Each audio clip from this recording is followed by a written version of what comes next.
You're listening to Audiology. Support our work on Patreon and be sure to submit your requests for topics in the comments below. On the evening of December 25th and into the early hours of December 26th, 1776, a significant moment unfolded in American history. General George Washington, the leader of the Continental Army, took charge in a bold move. He and his 2,400 troops braved the icy conditions to cross the Delaware River. Following a demanding 9-mile trek, they successfully launched a surprise attack on Trenton the next morning. This daring action resulted in over 100 Hessians being killed or injured and an additional 900 captured. Without lingering, Washington made the strategic choice to return his forces to Pennsylvania, crossing back over the Delaware River. A few days later, on December 29th, Washington didn't rest on his laurels. He crossed the Delaware again, this time to set up a defensive stance back in Trenton. As the year was closing, with enlistments about to end, Washington issued a heartfelt plea to his men on December 31st. He asked them to stay on for 6 more weeks, offering an extra $10 bounty as an incentive. His words had the desired effect, persuading most of his troops to extend their service. That same day, Washington received news that would significantly bolster his leadership. Congress had decided to grant him sweeping powers for the coming 6 months, powers so broad they were likened to those of a dictator. Meanwhile, the British, stung by their defeat at Trenton, were not idle. General Cornwallis, leaving New York City, gathered a formidable force of over 9,000 troops at Princeton, aiming to counter Washington. Leaving a fraction of his force behind, Cornwallis advanced towards Trenton with the majority of his troops on January 2nd. As the British neared, Washington's men engaged in strategic skirmishes to delay their progress. Despite several attempts, the British couldn't breach the main American defenses by the time night fell, as they struggled to cross the bridge over Assunpink Creek. Faced with this setback, Cornwallis decided to halt the assault and planned to resume the attack the following day. One night, George Washington held a meeting with his officers to decide on their next move. Whether to stay and fight, cross the river, or sneak off to attack Princeton. Washington was already leaning towards attacking Princeton, and officers Arthur St. Clair and John Cadwalader confirmed it could be successful. This idea was also supported by successful intelligence gathering at the end of December 1776. After discussing with his officers, they all agreed that attacking Princeton was the best strategy. Washington then ordered all excess baggage to be sent to Burlington for transportation to Pennsylvania. Thanks to the frozen ground, they were able to move their artillery without it getting stuck in the mud. By midnight, their plan was in full swing, with the baggage sent off and the guns wrapped in heavy cloth to muffle the sounds and conceal their movements from the British. Washington left behind 500 men with orders to patrol, keep fires burning, and pretend to fortify their position to trick the British into thinking they were still there. These men were to rejoin the main army before dawn. By 2 a.m., Washington's entire army was on the move, quietly marching along Quaker Bridge Road through what is now known as Hamilton Township. They marched in silence, but a rumor that they were surrounded caused some scared militiamen to run for Philadelphia. The march was challenging, with icy conditions causing horses to slip and men to fall through ice on ponds. As the sun rose, the army came upon Stony Brook Stream. They followed the stream beside the road for about a mile until they reached the Post Road, which connects Trenton to Princeton. To the right of this road, there was a less traveled path cutting through Thomas Clark's farmland.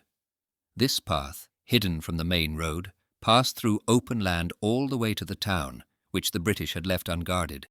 However, General Washington was behind his intended schedule. He had hoped to surprise and defeat the British outposts before sunrise and then swiftly take over the garrison. But by the time the day broke, he was still 2 miles away from his target.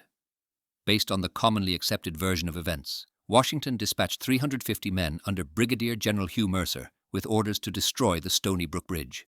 This was meant to slow down Cornwallis's army upon discovering Washington's breakout. Yet, a more recent analysis suggests it was actually Brigadier General Thomas Mifflin who was assigned to handle the bridge, and Mercer's group did not separate from the main force until a later stage. Just before 8 a.m., Washington led the bulk of his army down the unused road. Leading the march was General John Sullivan's division, which included Arthur St. Clair's and Isaac Sherman's brigades. They were followed by John Cadwalader's brigade, and then by Daniel Hitchcock's. Cornwallis had given orders to Mawhood to bring the 17th and 55th British regiments to join his forces in the morning. As Mawhood set out from Princeton to follow these orders, his troops climbed a hill south of Stony Brook and caught sight of the main American army. Unsure of the size of the American forces due to the wooded hills, he sent a messenger to alert the 40th British Regiment, which he had left behind in Princeton. Then he quickly turned the 17th and 55th Regiments around and headed back to Princeton. On that day, Mawhood had also cancelled a scouting mission meant to explore the area from where Washington was approaching. Mercer received the news that Mawhood was leading his troops back to Princeton. Following Washington's directions, Mercer redirected his column to the right, aiming to strike the British before they could face Washington's larger force. As Mercer moved towards Mawhood's position from the rear, he realized he couldn't block Mawhood in time and chose to meet up with Sullivan instead. Upon finding out that Mercer was behind him and planning to join forces with Sullivan, Mawhood quickly sent a part of the 55th Regiment to support the 40th Regiment in Princeton. He then took the remainder of the 55th, along with the 17th Regiment, 50 cavalry soldiers, and 2 artillery units to confront Mercer. Mawhood had a strategic plan. He instructed his light troops to slow down Mercer while he prepared the rest of his forces for action. When Mercer was navigating through William Clark's orchard, the British light troops made their move. Fortunately for Mercer, their initial shots were off target, which allowed him to quickly get his soldiers into a fighting formation. Mercer's troops then advanced, managing to push the British light troops back. They took a defensive position behind a fence at the orchard's far end. However, Mawhood was not far behind with his main force and artillery in tow. The American artillery fired the first shots, resulting in an intense exchange of fire with the British for about 10 minutes. Despite their bravery, the American infantry, outnumbered and hindered by rifles slower to load than the British muskets, struggled. Mawhood seized the moment to order a bayonet charge. As rifles couldn't be fitted with bayonets, the Americans found themselves at a disadvantage and were quickly overwhelmed. The British captured the 2 American cannons and used them against the retreating soldiers. In the midst of chaos, Mercer was cornered by British soldiers who mistook him for Washington, and despite refusing to surrender, was bayoneted and left for what they thought was dead. Colonel John Hazlitt, Mercer's deputy, was tragically killed during the encounter. As the situation seemed grim for Mercer's forces, a glimmer of hope appeared with Cadwalader's brigade, consisting of 1,100 militiamen, arrived on the scene. Mawhood had to quickly regroup his scattered forces into a formation ready for battle. At the same time, Sullivan was in a standoff with another British regiment, each side cautious not to give the other an opportunity to attack. Cadwalader faced his own challenges. Trying to move his inexperienced men into formation proved difficult, as they lacked even basic military training. Upon reaching the top of the hill and witnessing Mercer's men in retreat, the majority of Cadwalader's militia was overwhelmed by the sight and fled back down the hill, leaving the field to the British. As Cadwalader's troops started to retreat, the American artillery let loose on the British forces, who were gearing up for an assault, managing to hold them at bay for a short period. Despite Cadwalader rallying a single company to discharge a volley, they quickly ran off right afterward. It was at this critical moment that Washington appeared on the scene with the Virginia Continentals and Edward Hand's sharpshooters following him. He instructed these reinforcements to position themselves on the right-hand side of the hill, and then dashed over to Cadwalader's fleeing soldiers. In an effort to rally the troops, Washington called out to them, "Parade with us, my brave fellows. There is but a handful of the enemy, and we shall have them directly." Inspired, Cadwalader's men quickly got back into formation under Washington's command. Following this, when Daniel Hitchcock's New England Continentals arrived, Washington directed them to the right flank, joining the sharpshooters and Virginians. Symbolically holding his hat in hand, Washington then led the charge forward. Meanwhile, Mawhood, the British commander, had shifted his troops slightly to avoid the American artillery. Washington gave strict orders to his men not to shoot until he signaled. When they were just 30 yards from the enemy, he spun his horse around to face his men, shouting, "Halt!" and then fire. The British returned fire almost simultaneously, blanketing the battlefield in smoke. In a moment of fear for Washington's safety, one of his officers, John Fitzgerald, covered his eyes with his hat, unable to watch. However, as the smoke cleared, there was Washington, unharmed, encouraging his men to move forward. On one side, Hitchcock's troops from New England fired a quick round and moved forward, putting pressure on the British side. As they did this, the American sharpshooters were steadily targeting British soldiers, and their artillery teams were bombarding the British with a type of ammunition called grape shot. It was during this intense moment that Hitchcock saw an opportunity and led his men into a direct charge. Faced with this aggressive advance, the British forces started to back off. They attempted to take their artillery with them, but the American militia joined the fight, which led to the British commander, Mawhood, ordering a full retreat. As the British fled down the post road with the Americans right behind them, Washington is said to have yelled out, calling the pursuit a fine fox chase, my boys. In an effort to block the British from crossing a bridge and making their escape, some Americans took positions on the post road. However, Morhood wasn't done yet. He ordered a fierce bayonet attack that cut through the American lines, allowing the British to cross the bridge. Yet, some Americans, including Hand's sharpshooters, kept up the chase. When Morhood sent his cavalry to delay the Americans, they too were eventually pushed back. The chase lasted until nightfall, with the Americans capturing or killing some of the British soldiers. Later, near Princeton, Morhood instructed the 55th Regiment to regroup with the 40th Regiment, which was positioned just outside the town near a ravine. The 55th took its position and even sent a group to flank the approaching Americans, but they were quickly overwhelmed. When Sullivan's forces tried to cross the ravine, the British had to fall back to a defensive barrier.